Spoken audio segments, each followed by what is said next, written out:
வணக்கம் friends. Pandian stores அழகே அழகு சங்கமத்தோட இன்னைய எபிசோடில் என்ன நடக்குதுன்னு பார்க்கலாம் வாங்க. சாரி ஃப்ரெண்ட்ஸ், ஒரு 39 minutes 47 seconds ரெக்கார்டிங் முடிய போகிறப்போ டக்குன்னு விரல் பட்டு டிஸ்கார்ட் ஆயிடுச்சு. ரொம்பவே மனசு நொந்து போய் தான் ஐயனார் துணையை அடுத்து போட்டு விட்டுட்டேன். இப்போ மறுபடியும் உட்காந்து ரெக்கார்ட் பண்ணுறேன். தாமதத்துக்கு மன்னித்து கொள்ளவும். கோமதி கிச்சனில் உட்காந்து வெஜிடபிள்ஸ் கட் பண்ணி கொடுத்துட்ருக்க மலரும் மதியம் பக்கத்தில் வர்றாங்க. நீங்கள் வர்றதுக்கு முன்னாடி நாங்கள் ரொம்ப பயந்துட்டோன்னு மலர் சொல்ல மதியம் சிரிக்கிறாங்க. நீங்கள் எங்கள் மாமியார் கெத்தோடு இருப்பீங்களோன்னு நினச்சோம், ஆனால் நீங்கள் ரொம்ப ஃபன்னாக ஃப்ரெண்ட்லியாக இருக்கீங்கன்னு மலர் சொல்ல அவங்க அப்படிதாங்க டம்மி மாமியார் அப்படின்னு மீனா பொசுக்குன்னு தேங்காய் திருவிட்டே சொல்லிட அதிர்ச்சியோட பாக்குறாங்க கோமதி. என்னடி சொல்ற, டம்மி மாமியார்னு சொல்லிட்டு இருக்கிற அப்படின்னு கோமதி கேட்க எல்லாரும் சிரிச்சிட்டு இருக்காங்க. எனக்கு என் புருஷனை விட என் மாமியார் தான் ரொம்ப பிடிக்கும் அப்படின்னு மீனா சொல்ல, ஆஹாஹா அதுக்காக தான் தனி குடித்தனம் போனியாக்கும் அப்படின்னு கோமதி கேட்க அவங்க தோல்ல ஒரு இடி இடிச்சு, நான் தனி குடித்தனம் போன கதை உங்களுக்கு தெரியாதான்னு கேட்குறாங்க மீனா.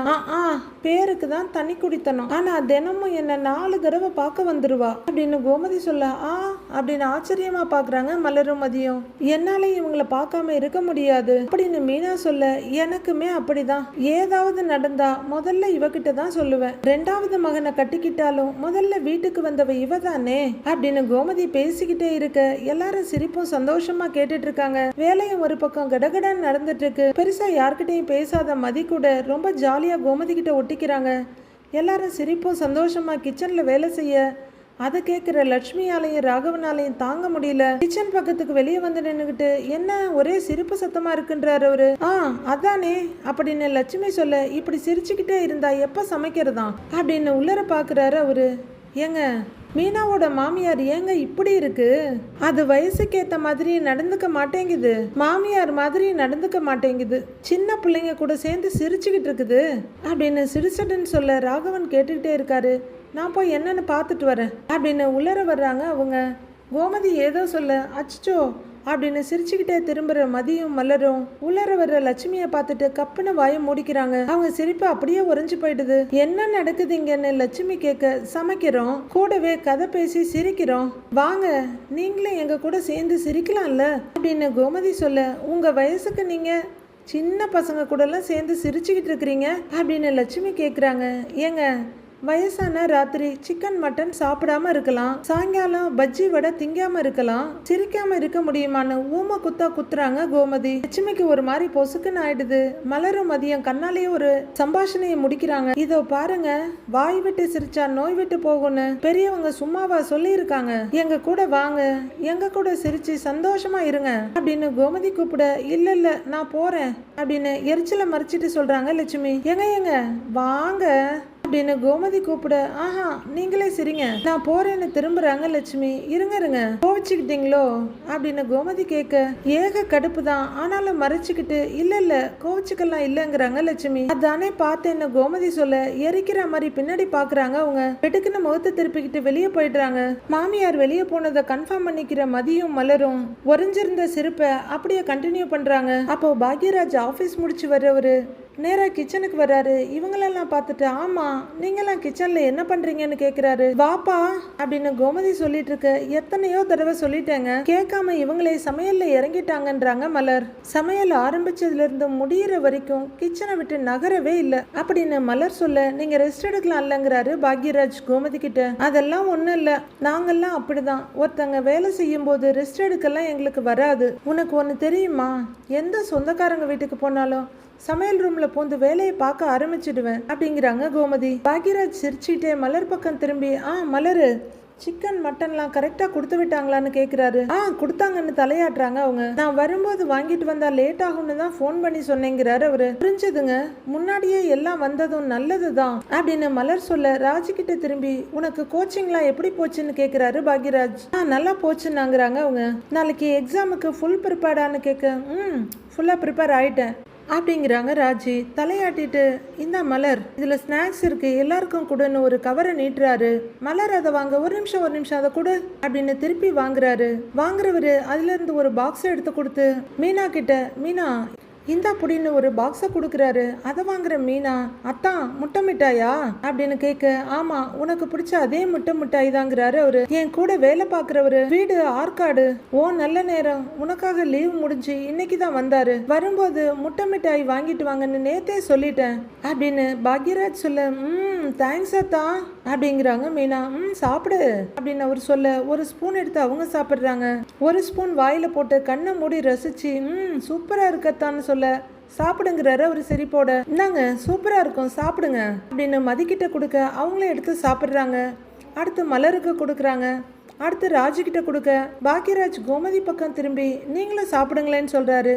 இல்லப்பா வேணாங்கிறாங்க அவங்க. அப்போ பாக்யராஜ் அப்படின்னு அவங்க அப்பா கூப்பிடுற சத்தம் கேட்டு அப்பா அப்படின்னு சொல்லிட்டு வெளியே வர்றவர், அப்பா சொல்லுங்கப்பான்னு வந்து அவர் எதிரில் நிற்கிறாரு.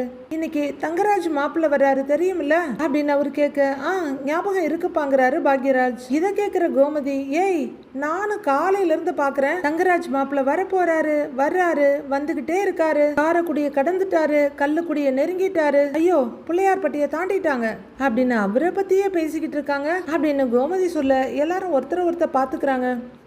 நான் போய் பார்த்துட்டு வரேன் அப்படின்னு கோமதி எழுந்து ஹாலுக்கு வந்து லட்சுமி உட்காந்துருக்க சோஃபாவில் கொஞ்சம் தள்ளி உட்காடுறாங்க. பின்னாடியே மற்றவங்களும் வர, இந்த பக்கம் சுரேஷ் ஆஃபீஸ் முடிச்சு வர்றாரு. ஹாய் அப்படின்னு மீனா வர, அவர்கிட்ட இருக்க லஞ்ச் பேக்கை மலர் வாங்கிக்க டப்புன்னு கையில் மீனா தலையில் ஒரு கொட்டு கொட்டுறாரு சுரேஷ். சுரேஷ் நீ மாறவே இல்லை, யூனிஃபார்ம் போட்டிருக்கேன்னு தான் பார்க்குறேன், அதனால தான் சும்மா விடுறேன், இல்லை ஓங்கி ஒன்று வச்சிருவேங்கிறாங்க மீனா. ஏய் என்னடி எல்லார்கிட்டையும் வம்பு வளர்ப்பியா நீ அப்படின்னு கோமதி கேட்க, அத்தை சுரேஷ் அத்தா என்கிட்ட வம்பிழுத்த கதையெல்லாம் உங்களுக்கு தெரியாது, நான் அப்புறமா உங்கள்கிட்ட சொல்கிறேன் அப்படின்னு தலையை தடவிட்டு இருக்காங்க. கோச்சிங்லாம் எப்படி போச்சுன்னு சுரேஷ் ராஜி கிட்ட கேட்குறாரு. நல்லா போச்சுன்றாங்க ராஜி. வீடு உங்களுக்கு செட் ஆயிடுச்சான்னு கோமதி கிட்ட கேட்குறாரு சுரேஷ். அதெல்லாம் நல்லா ஆயிடுச்சுப்பா அப்படின்றாங்க கோமதி. சென்னை வெயில் மேனேஜ் பண்ற மாதிரி இருந்துச்சான்னு சுரேஷ் கேட்க, நீ குன்னக்குடிக்கு வந்து பாரு, அப்புறம் உனக்கு தெரியும், அங்க அடிக்கிற வெயிலுக்கு முன்னாடி இதெல்லாம் ஒண்ணுமே இல்லைன்னு கோமதி சிரிக்க கூட சேர்ந்து சிரிக்கிறாரு சுரேஷ். வீட்டுக்குள்ள நல்லா குளுகுளுன்னு நல்லா தான் இருக்கு அப்படின்னு கோமதி சொல்ல மறுபடியும் சிரிக்கிறாரு. நான் காலையிலேயே சொன்னேன், இருந்தாலும் சொல்றேன், நீ இந்த யூனிஃபார்ம்ல ஜம்முன்னு இருக்க, சினிமால வர்ற போலீஸ் மாதிரி நல்ல கம்பீரமா இருக்க அப்படின்னு கோமதி சொல்ல ராஜி சிரிப்போட பாக்குறாங்க. சுரேஷுக்கு ஏக சந்தோஷம். நீயா கம்பீரமா இருக்கியான்ற மாதிரி மீனா நக்கலா பாக்குறாங்க. சுரேஷ் உனக்கு காஃபி போட்டு கொண்டு வரட்டுமான்னு மலர் கேட்க, இல்ல நீ வேண்டாம் தண்ணி மட்டும்ங்கிறாரு சுரேஷ். மலர் திரும்ப, நான் எடுத்துட்டு வரேன், ரொம்ப சிரிக்காத, அவங்க சும்மா தான் சொன்னாங்க அப்படின்னு போற போக்குல சுரேஷை ஒரு வாரிட்டு போறாங்க மீனா.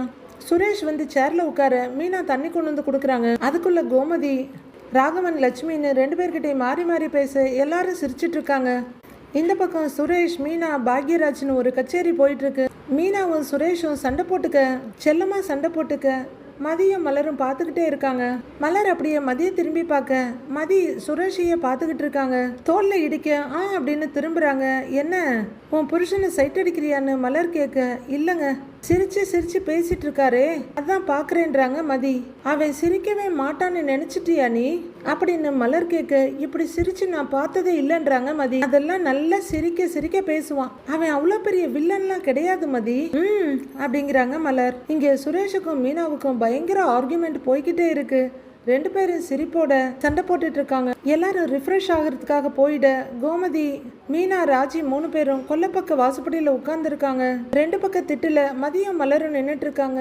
மீனா செந்தில் போன் பண்ணானு கோமதி கேட்க, பண்ணாரு அப்படிங்கிறாங்க மீனா. எங்க இருக்கானான்னு கேட்க, நம்ம வீட்டுல தான் அப்படிங்கிறாங்க மீனா. சரி அப்படிங்கிற கோமதி, ஏய் நீ கதிர்கிட்ட பேசினியாடின்னு ராஜி கிட்ட கேக்குறாங்க. எங்க அத்தை உங்க புள்ள தான் பிஸியாவே இருக்காருங்கிறாங்க ராஜி. ஏய் பிசினஸ்னா சும்மாவாடி, வேலைன்னு வந்துட்டா அவன் உங்க மாமா மாதிரி எல்லாத்தையும் அப்படியே மறந்துடுவான், அதுக்காக நீ அவனை அப்படியே விட்டுடாத, சொல்லி புரிய வையே அப்படின்னு கோமதி சொல்ல, என்னென்னதான் புரிய வைப்பேன்னு சலிப்பா கேக்குறாங்க ராஜி. பொண்டாட்டி குடும்பம் எல்லாமே முக்கியம்னு சொல்லி புரிய வையே, இல்லைன்னா நீயும் என்ன மாதிரி 30 வருஷம் கழிச்சு பாத யாத்திரை போக வேண்டி இருக்கும், புரிய வைக்க வேண்டி வேண்டியதா இருக்குங்கிறாங்க கோமதி. உடனே மலர் என்ன பாத யாத்திரைன்னு கேக்குறாங்க. அது ஒரு பெரிய கதை, நான் அப்புறமா சொல்றேங்கிறாங்க கோமதி. மலர் சிரிப்போட சரின்னு தலையாட்டுறாங்க. டக்குன்னு கோமதி, ஆமா ஒன்னு கேட்கணும்னு நினைச்சேன், மாப்பிள்ளை இம்புட்டு பதறீங்களே, நிஜமாவே அவரு பெரிய ஆளான்னு கோமதி கேக்குறாங்க. ஆமாங்க அத்தை, அவரு டெரர்னா டெரரு, அப்படி ஒரு டெரர் அப்படின்னு மலர் சொல்ல ஆன்னு பாக்குறாங்க கோமதி. எங்க வீட்லயும் ஒரு மாப்பிள்ளை இருக்காரு, அவருக்கு உண்டான மரியாதையா அவர் வரும்போது கொடுப்போம், ஆனா அவர் வரும்போதெல்லாம் நாங்க பயந்து நடுங்க மாட்டோமேங்கிறாங்க கோமதி. ஆனா என்ன பண்றது, இங்கெல்லாம் அப்படிதாங்கிற மாதிரி மலரும் மதியம் பாத்துக்கிறாங்க. ஏன் மீனா, நீ அவரை பாத்துருக்கிறியான்னு கோமதி கேட்க, அவரோட கல்யாணத்துல பாத்துருக்கிறேன், ஆனா நான் பெருசா பேசுனது கிடையாது அப்படின்னு மீனா சொல்ல, ஓ அப்படின்னு கேக்குறாங்க கோமதி. ஆனா நான் கேள்விப்பட்ட வரைக்கும் அவர் பயங்கரமான ஆள் தானே அத்தை அப்படின்னு மீனா சொல்ல, பாருடா பில்டப்லாம் பயங்கரமா இருக்குன்றாங்க ராஜி. மதியம் அவங்க பக்கம் திரும்பி கொடுக்குற பில்டப்புக்கு கொஞ்சம் கூட குறைவே இல்லாத ஆள் தான் அவரு ஒரு மாதிரியான டைப்பு அப்படிங்கிற மதி மலரை பார்த்துட்டு இருக்க. என்னையே அப்படி பாக்குறேன்னு கேக்குறாங்க மலர். நீ சொல்றது சரிதான், அவங்க சொல்ல காதலிக்கிறவங்கள பிரிச்சு விடுவாரு, காதல்னா என்னன்னு தெரியாதவங்களையும் காதல்ல விருப்பமே இல்லாதவங்களையும் சேர்த்து வைப்பாரு அப்படிங்கிறாங்க மதி. இது என்ன வில்லங்கமா இருக்குன்றாங்க கோமதி.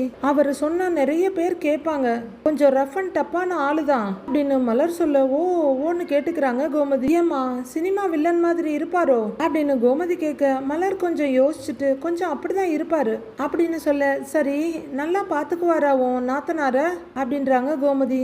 பாத்துக்குவாரு அப்படின்னு மலர் சொல்ல, முரட்ட ஆளா இருப்பாரோ அப்படின்னு கோமதி கேட்க, நீங்க பார்க்க தானே போறீங்க அப்படின்னு மலர் சொல்ல, ஐயோ நீங்க சொல்றதெல்லாம் வச்சு பார்த்தா கொஞ்சம் பயமாவே தான் இருக்கு. ஏண்டி மீனா, நாம வீட்டுக்கு கிளம்பிடலாமா அப்படின்னு கோமதி கேட்க, அத்தை அப்படின்னு மீனா ஏதோ சொல்ல வர்றாங்க. அட உங்ககிட்ட எல்லாம் நல்ல மரியாதையா தான் நடந்துக்குவாரு, நல்லாதாங்க பேசுவாரு, சொந்தக்காரங்களெல்லாம் நல்லா தான் நடத்துவாரு, ஆனாலும் அவரை பத்தி அவரை எப்படி சொல்றதுன்னே தெரியலையே அப்படின்னு மலர் சொல்ல, கொஞ்ச நேரத்துல உங்களுக்கே தெரியும்னு முடிச்சிடுறாங்க மதி. அகிராஜ், சுரேஷ் அப்படின்னு ராகவன் கூப்பிட இவங்கெல்லாம் அங்க உள்ளர பாக்குறாங்க.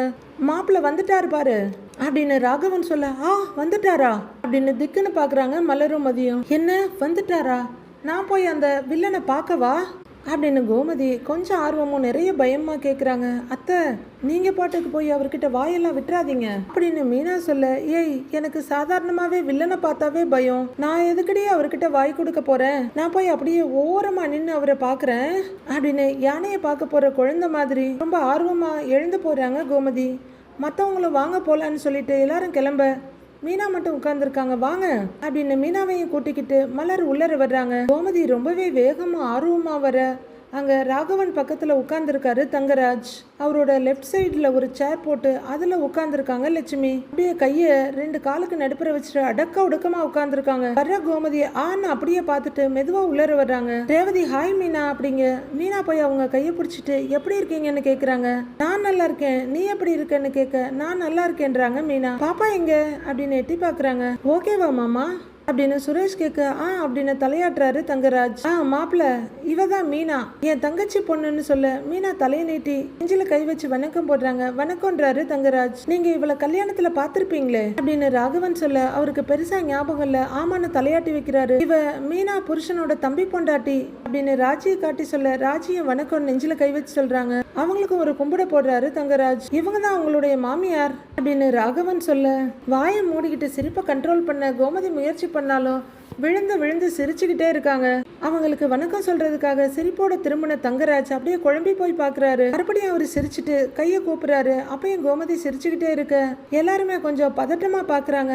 மீனா டென்ஷனா இருக்காங்க. என்னது ஏன் இப்படி சிரிக்கிறாங்கன்னு தெரியாம மதியம் மலரும் முழிக்கிறாங்க. அத்தை என்ன பண்றீங்கன்னு மீனா கேக்குறாங்க. கோமதி கொஞ்சம் சிரிப்பை கண்ட்ரோல் பண்ணிட்டு நிமிந்து பார்க்க மீனா தங்கராஜ கொஞ்சம் பயத்தோட பாக்குறாங்க. அத்தை அப்படின்னு திரும்ப இரு அப்படிங்கிற கோமதி. இவர் தான் உங்க வீட்டு மாப்பிள்ளையா அப்படின்னு கோமதி கேட்க ராகவன் பயமும் படபடப்புமா ஆமாமா இவர் தான் தங்கராஜ் மாப்பிள்ள, இவர் மனைவி ரேவதி தான் என் பொண்ணு அப்படின்னு ராகவன் சொல்லிட்டு இருக்கா. ஐயோ அப்படின்னு கோமதி வாயை மூடிட்டு சிரின்னு சிரிக்கிறாங்க. எல்லாருக்குமே ஒரு மாதிரி குழப்பமும் சங்கடமும் ஆயிடுது. மீனா ரொம்பவே டென்ஷன்ல இருக்காங்க. இல்ல நீங்க அவரை பத்தி அப்படி இப்படின்லாம் சொன்னீங்களே, நீங்க என்ன தம்பி இப்படி இருக்கீங்க அப்படின்னு ரொம்பவே கிண்டலா ஒரு பார்வையோட கோமதி கேட்க தங்கராஜ் தண்ணிய ஒரு தடவை குனிஞ்சு பாத்துக்கிறாரு. அவருக்கு டென்ஷனா இருக்கு. அதை மறைச்சுக்கிட்டு குழப்பத்தோட பாக்குறாரு. டென்ஷனோட இருந்த லட்சுமி என்னாச்சுங்கன்னு கேக்குறாங்க. ஒண்ணு இல்ல இவங்க பேசின பேச்செல்லாம் கேட்டு நான் ரொம்ப பயந்துட்டேங்க.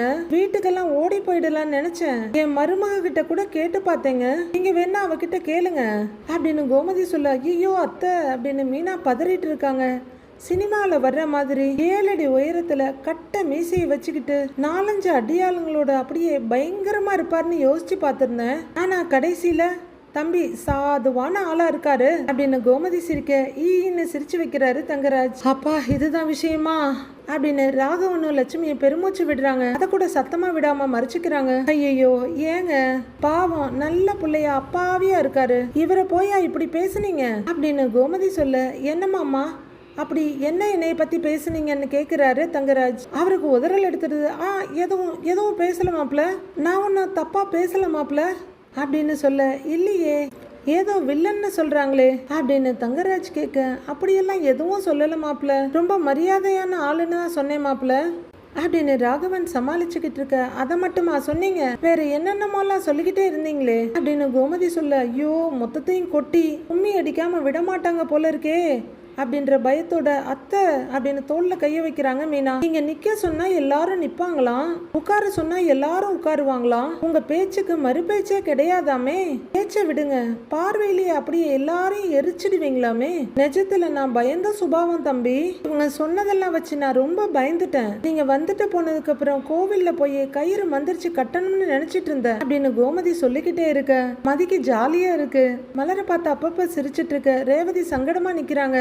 தங்கராஜ் கஷ்டப்பட்டு டென்ஷனை மறைச்சிட்டு உட்கார்ந்துருக்காரு. தலையில கைய வச்சுட்டு நிக்கிற மீனா, அத்தை போதும் அத்தை, இங்க செஞ்ச வரைக்கும் போதும் உட்காருங்கன்னு சொல்ல, இல்லடி இருடி அது அப்படின்னு கோமதி சொல்ல, உட்காருங்க அப்படின்னு உட்கார வைக்கிறாங்க மீனா. என்னடி இவன்னு ராஜு பக்கம் திரும்புறாங்க கோமதி. அது வேற ஒண்ணும் இல்ல, மாமாவுக்கு என் மேல அன்பும் மரியாதையும் ரொம்பவே அதிகம், அதனாலதான் அப்படி சொல்லியிருப்பாரு அப்படின்னு சமாளிக்கிறாரு தங்கராஜ்.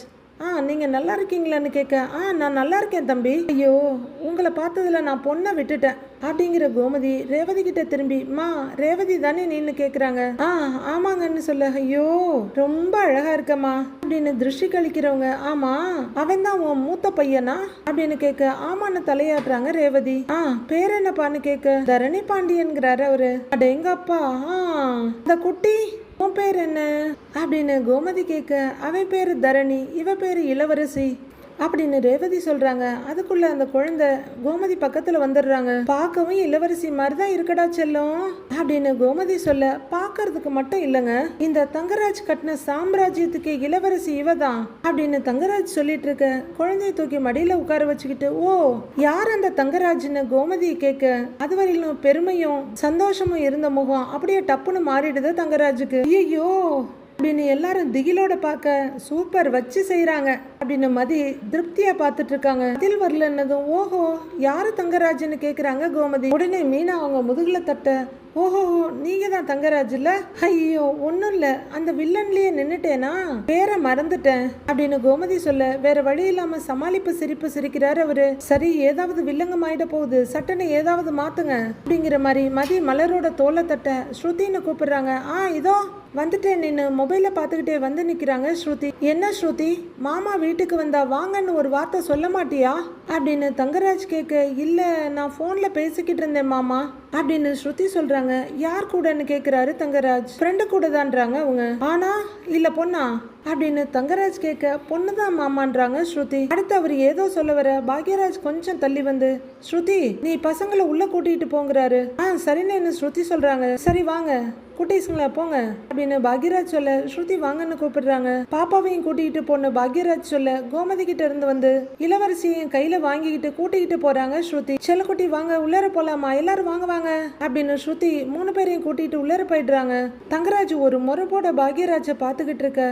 அதை சமாளிக்க சுரேஷ் உடனே, மாமா தான் எனக்கு வேலை வாங்கி கொடுத்தாங்க, அவர் என்ன சொந்த தம்பி மாதிரி பாத்துக்குவாருன்றாரு. சுரேஷ் சொன்னதை கேட்டு அவங்க அம்மாவும் புன்னகையோட பார்க்க கோமதியும் சரின்ற மாதிரி தலையாட்டுறாங்க. எங்க வீட்டுக்கு இவர் தான் மூத்த பிள்ளை மாதிரி பொறுப்பா எல்லாமே பாத்துக்குவாருன்றாங்க லட்சுமி. ஏம்மா அப்படி பார்த்தா உங்க மூத்த பிள்ளை பாக்யராஜும் நல்ல பிள்ளை தானே, மருமகனும் பொறுப்பா இருக்கிறது நல்ல விஷயம் தானே அப்படின்னு கோமதி கேட்க, வெடுக்குன்னு பாக்யராஜ பாக்குறாங்க லட்சுமி. அவருக்கு கொஞ்சம் சந்தோஷமா தான் இருக்கு. ஆனா தங்கராஜ் முகம் இருண்டு போய் கிடக்கு. சமாளிச்சுக்கிட்டு தங்கராஜ், இங்க பக்கத்துல தான் எங்க வீடு இருக்கு, வாங்கல, நீங்க எங்க வீட்டுக்கு சாப்பிட வரணும்னு கூப்பிடுறாரு அவரு. மீனாவை ஒரு பார்வை பார்த்துட்டு, அதுக்கு என்ன, தாராளமா வர்றோன்றாங்க கோமதி. காலையில எல்லாருக்கும் வேலை இருக்கும், எனக்கும் நிறைய மீட்டிங் இருக்கு, நீங்க நைட்டுக்கு விருந்துக்கு வந்துடுறீங்களான்னு கேக்குறாரு அவரு. மீனாவையும் இந்த பக்கமும் ஒரு பார்வை பார்த்துட்டு, நாளைக்கு நைட்டான்னு கேக்குறாங்க கோமதி. ஏன் வேற ஏதாவது வேலை இருக்கான்னு தங்கராஜ் கேட்க, அதெல்லாம் ஒண்ணும் இல்ல, நாங்க வந்துடுறோம், விருந்துக்கு கூப்பிடுறீங்க, எப்படி வராம இருக்க முடியும் சொல்லுங்கன்றாங்க கோமதி. அப்புறம் சொந்தக்காரங்க மட்டும் இல்ல மாமா, விருந்துக்கு வீட்டுல இருக்க எல்லாருமே வரணும் அப்படின்னு தங்கராஜ் சொல்ல, கண்டிப்பா வந்துடுறோம் மாப்பிள்ள அப்படின்றாரு ராகவன். சரி மாமான்னு திரும்புறவரு, டேன்னு கூப்பிட மாமாங்கிறாரு சுரேஷ். நீயும் வந்துடுடா, அப்புறம் வேலை இருக்குன்னு சொல்லிட போற அப்படின்னு அவர் சொல்ல, வேலை இருந்தாலும் உங்களுக்காக விட்டுட்டு வந்துடுவேன் மாமா அப்படின்னு அவரு கூட ஐஸை தூக்கி தலையில கொட்ட, சரிடான்னு தங்கராஜ் சிரிக்கிறாரு. மாப்பிள்ள உங்களுக்காக தடபுடலா சமைச்சு வச்சிருக்கோம், வாங்க சாப்பிடலான்னு அவங்க மாமியார் கூப்பிட, சரிங்க தங்குறாரு. வாங்க வாங்கன்னு சொல்லிட்டு அவர் ஃபர்ஸ்ட் எழுந்திருக்க, எல்லாரும் சாப்பிட கிளம்புறாங்க. எல்லாரும் சாப்பிட்டு முடிச்சதும் லேடிஸ் மட்டும் ஐஸ்கிரீமோட வந்து உட்காடுறாங்க. மீனா, ராஜி, மலர், மதின்னு 4 பேர் ஐஸ்கிரீம் சாப்பிட்டுட்டு இருக்காங்க. அவங்க கூட ரேவதியும் உட்காந்து சாப்பிட்டுட்டு இருக்காங்க. சாப்பாடு வழக்கம் போல சூப்பரா இருந்தது. நீ எப்படிதான் இத்தனை பேருக்கு சமைக்கிறீங்களோ தெரியலன்றாங்க ரேவதி. 4 பேரும் ஹெல்ப் பண்ணாங்க ரேவதி, பாதி வேலைக்கு மேல இவங்க எல்லாருமே தான் செஞ்சாங்க. அதுலயும் மீனாவோட அத்தை இருக்காங்கல்ல, சான்ஸே இல்லைங்கிறாங்க மலர். இந்த வீட்டுல இவ்வளவு ஹெல்ப் கிடைக்கிறது இதுதான் முதல் தடவைங்கிறாங்க ரேவதி. ஆமா ஆமா மலர் தலையாட்ட, நல்ல வேலை பாக்யராஜா தான் வெளியே இருந்து ஐஸ்கிரீம் வாங்கிட்டு வந்தாரு, இல்லைன்னா அதையும் இவங்களே தான் செஞ்சிருப்பாங்க அப்படின்னு மீனா சொல்ல, ஆமாமா இவங்க செய்யக்கூடிய ஆளுதாங்கிறாங்க ரேவதியும். எல்லாரும் ஒரு சிரிப்போட இருக்க, உனக்கு வேலையெல்லாம் எப்படி போகுது மீனான்னு கேக்குறாங்க ரேவதி. நல்லா போகுதுன்றாங்க மீனா. அடுத்து ராஜிக்கிட்ட திரும்புறவங்க, என்ன ஐபிஎஸ் மேடம் ப்ரிப்பேர் பண்ணிட்டீங்களா அப்படின்னு கேட்க, பண்ணிட்டேன்றாங்க ராஜி. இப்போ கோமதி அங்க வர்றவங்க ஒரு சேர் எடுக்கிறாங்க. மதி வேகமா எழுந்து, இருங்க நான் உங்களுக்கு போய் ஐஸ்கிரீம் எடுத்துட்டு வரேன்றாங்க. வேண்டாம் வேண்டாம் உட்காருப்பா, உட்காரு, அதெல்லாம் வேண்டாம், ஏற்கனவே கேசரி ஸ்வீட்டுன்னு என்னென்னமோ சாப்பிட்டேன், ஐஸ்கிரீம் சாப்பிட்டா அம்பிட்டு தான், நேரா போய் ஆஸ்பத்திரியில அப்படியே பெட்ல படுத்துக்க வேண்டியதுதான்றாங்க கோமதி. அப்பாடா அப்படின்னு பெருமூச்சு விட்டுட்டு நல்லா சாஞ்சு உட்காந்துக்கிறாங்க கோமதி. ஏன் ரேவதி, உன் வீட்டில் யாரெல்லாம் இருக்காங்கன்னு கேட்குறாங்க. நான், என் வீட்டுக்காரரு, என்னோட 2 பசங்க, அப்புறம் அவங்க அம்மா எல்லாரும் இருக்கோன்றாங்க ரேவதி. உன் மாமியாரா, அவங்கள உன் புருஷன் மாதிரி டெரரான கோமதி கேட்க, ரேவதி என்ன சொல்றதுன்னு முழிக்கிறாங்க. மலர், மதின்னு எல்லாருமே சின்னதா சிரிச்சுட்டு பார்க்க, அத்தை நீங்க ஓட்டுறதெல்லாம் ஓவர், சும்மா நீங்க பாட்டுக்கு எல்லாரையும் நக்கலாவே டீல் பண்ணாதீங்கன்றாங்க மீனா. நான் எங்கடி நக்கல் பண்ணேன் அப்படின்னு கோமதி சொல்ல, அத்தை அவரை பத்தி அவ்வளவு சொன்னாங்க, நீங்க என்னடா நான் பார்த்த உடனே சிரிச்சிட்டீங்கன்னு ராஜி கேக்குறாங்க. ஏய் அவரை பார்த்த உடனே சிரிப்பு வந்துருச்சு, என்ன என்னடி பண்ண சொல்ற அப்படின்றாங்க கோமதி. அத்தை உங்களுக்கு இங்கிதமே தெரியல அப்படின்னு மீனா மெதுவா திட்ட, இவ ஒருத்தி எனக்கு இங்கிதம் தெரியல சங்கீதம் தெரியலன்னுட்டு. என்னடி இத பாரு ரேவதிமா, நீயே சொல்லு. நாள் பூரா தங்கராஜ் தம்பிய பத்தியே பேசிக்கிட்டு இருந்தாங்க, என்னென்னமோ சொன்னாங்க. அவரு இடது கையை நீட்டினா 20 பேர் கீழே விழுவாங்க, வலது கையை நீட்டினா 50 பேர் கீழே விழுவாங்க அப்படின்னு என்னென்னமோ பேசுனாங்க அப்படின்னு கோமதி சொல்ல, எங்க வீட்டுல அவரை பத்தி என்ன பேசுவாங்கன்னு எனக்கு தெரியும்ன்றாங்க ரேவதி. அதெல்லாம் வச்சு நான் அவரு பயங்கரமான ஆளா இருப்பாருன்னு எதிர்பார்த்தேன், ஆனா அவரு பாவமா அப்ராணியா வந்து உட்கார்ந்து இருக்காரு, சிரிப்பு வருமா வராதா சொல்லுன்னு கேக்குறாங்க கோமதி. அதை கேட்டு ரேவதிக்கே சிரிப்பு வந்தாலும் சங்கடத்தோட அதை அடக்கிக்கிறாங்க. உனக்கு ஒண்ணு தெரியுமா, எங்க வீட்டுல என் மூத்த பையன் சரவணன் தான் அப்பாவி, அவனை பார்த்தா கூட முன்ன பின்ன தெரியாத ஆளுங்க பயப்படுவாங்க, ஆனா உன் புருஷனை பார்த்தா பயமே வரல அப்படின்னு சொல்லிக்கிட்டே வாயை மூடிட்டு சிரிச்சிட்டு இருக்காங்க கோமதி. ரேவதிக்கே ஒரு மாதிரி சங்கடமா தான் இருக்கு.